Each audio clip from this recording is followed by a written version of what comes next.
آج کا پہلا نشریہ سیف الرحمان کی زبانی اور ابتدا اہم خبروں کے خلاصے سے۔ وزیر داخلہ نے قومی دفاع کے 2 سیشنز میں فارغ التحصیل ہونے والوں کی تقریب تقسیم اسناد میں شرکت کی ہے اور پوزیشن ہولڈرز کو انعامات سے نوازا ہے۔ شورا کونسل نے قانون سازی و نگرانی اور پارلیمانی شرکتوں سے بھرپور قانون سازی کا پہلا باب مکمل کر لیا۔ سوڈانی فوج کے سربراہ اور بالادست کونسل کے صدر نے اعلان کر دیا ہے کہ فوج نیشنل ڈائیلاگ میں حصہ نہیں لے گی اور اب سول حکومت کی تشکیل کا راستہ کھولا جا رہا ہے۔ اور زیلنسکی نے اعلان کیا ہے کہ یوکرین کی تعمیر نو پر $750 بلین کی لاگت آئے گی اور پوٹن نے اسٹریٹجک شہر لیسی جانسک پر قبضے کے بعد اپنی فوجوں کو حکم دیا ہے کہ وہ اپنے حملے جاری رکھیں۔ یہ تھا اہم خبروں کا خلاصہ اور اب پیش خدمت ہے ریڈیو قطر سے آج کا پہلا مفصل نشریہ۔ بسم اللہ الرحمن الرحیم۔ وزیر اعظم و وزیر داخلہ شیخ خالد بن خلیفہ بن عبدالعزیز آل ثانی نے نیشنل ڈیفنس کے 2 سیشنز نمبر 2 اور جوائنٹ سٹاف نمبر 8 سے فارغ التحصیل ہونے والوں کی تقریب تقسیم اسناد میں شرکت کی ہے۔ یہ تقریب الخور میں ڈیفنس اسٹڈیز کی جوعان بن جاسم اکیڈمی میں منعقد کی گئی۔ وزیر اعظم و وزیر داخلہ نے جوائنٹ سٹاف میں نمایاں پوزیشنیں حاصل کرنے والوں اور اس اکیڈمی کے متعدد اہلکاروں کو انعامات سے بھی نوازا اور فارغ التحصیل ہونے والے سول اور فوجی افراد میں سرٹیفکیٹس تقسیم کیے۔ ان کی کل تعداد 32 ہے۔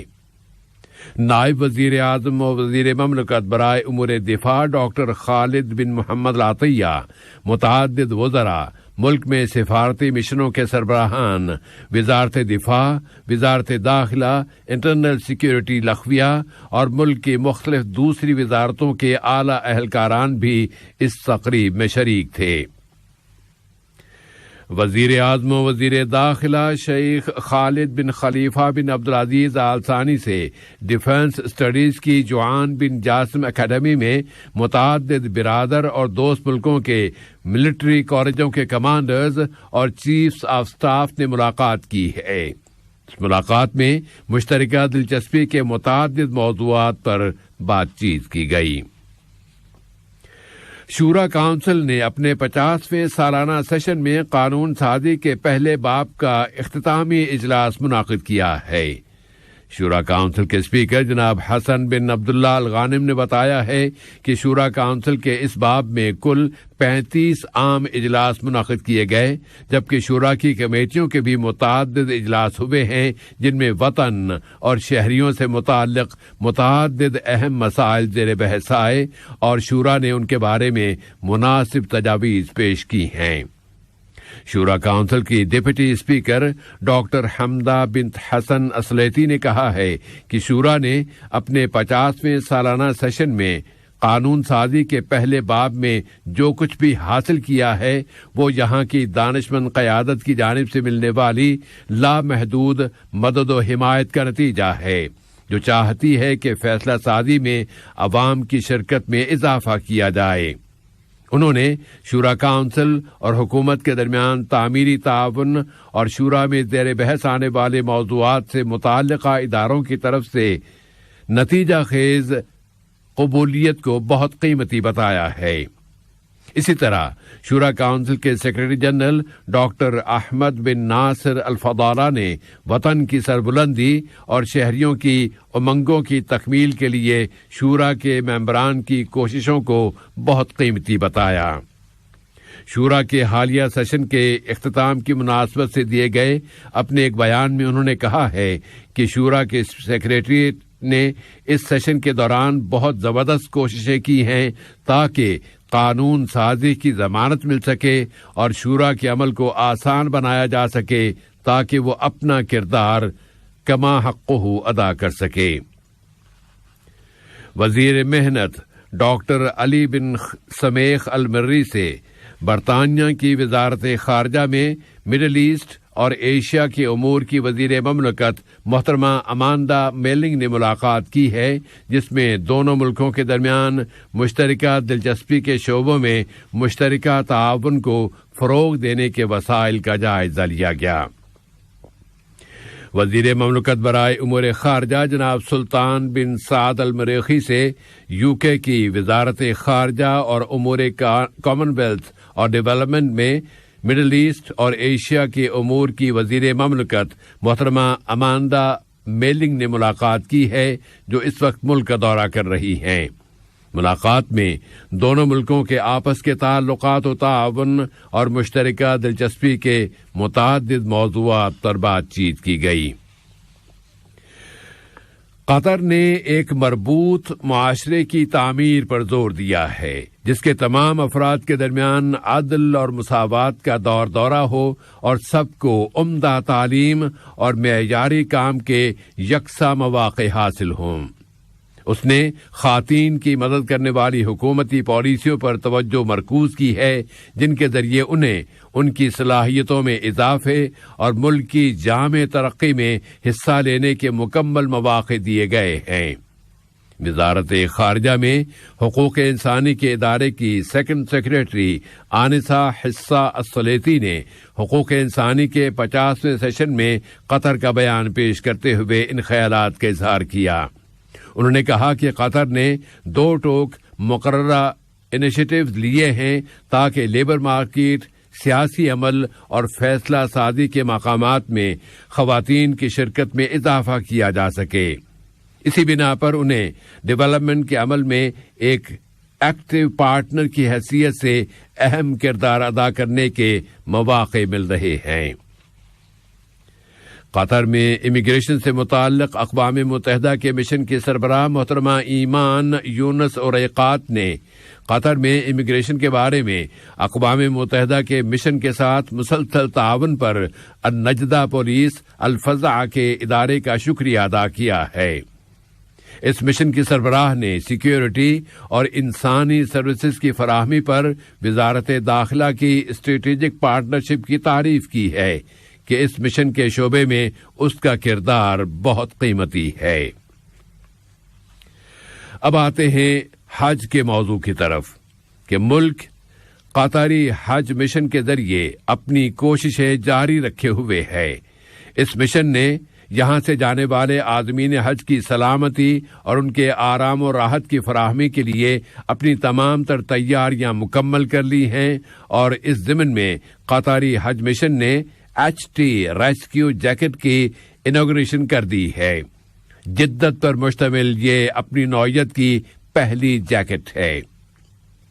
دریں اثنا قطر سے جانے والے عازمین حج کا آخری قافلہ بھی اب مکہ مکرمہ پہنچ گیا ہے، اور یہاں سے جانے والے حجاج کرام کو 9 قافلوں میں تقسیم کیا گیا ہے۔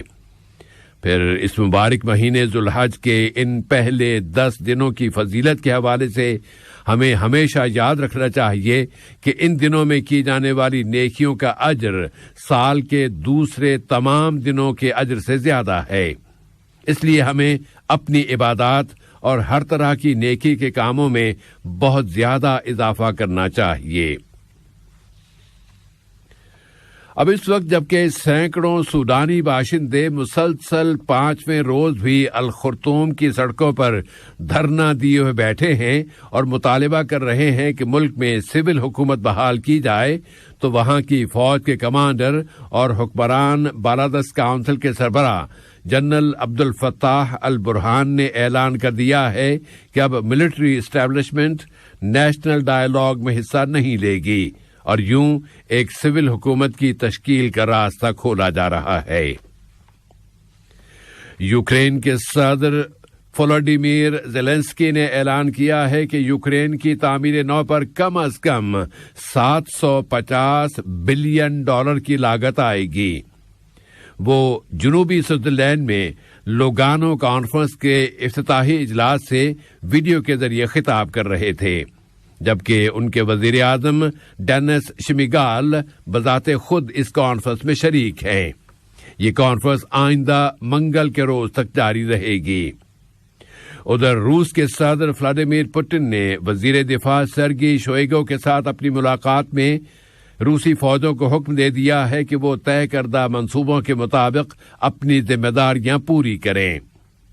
یوکرین کے جوائنٹ چیف آف سٹاف کے اس نے پرسوں اتوار کے شام اعلان کر دیا تھا کہ اس کی فوجیں اب لوگانسک کے علاقے میں یوکرین کے آخری گڑھ لیسی چانسک سے بھی نکل گئی ہیں اور ماسکو نے اس پر اپنا قبضہ مکمل کر لینے کا اعلان کر دیا ہے. اور آج کے اس نشرے کی آخری خبر یہ ہے کہ امریکہ میں شکاگو کے قریب ہائی لینڈ پارک میں آزادی کی خوشی میں نکالے والے جلوس پر فائرنگ کے نتیجے میں 6 اشخاص ہلاک اور 26 دوسرے زخمی ہو گئے ہیں. امریکی انتظامیہ نے اعلان کیا ہے کہ اس نے ایک شخص کو فائرنگ کرنے کے شبے میں حراست میں لے لیا ہے. سیکیورٹی کے ایک ذریعے کے مطابق اس مشتبہ شخص کو کسی بھی حادثے اور تشدد کے بغیر ہی حراست میں لیا گیا ہے. وہ شکاگو کے باہر ہائی وے پر گاڑی چلا رہا تھا اور اس کی گرفتاری کے بعد اب پیچھا کرنے کی کارروائی مکمل کر دی گئی ہے جس میں سینکڑوں سپاہیوں نے حصہ لیا تھا.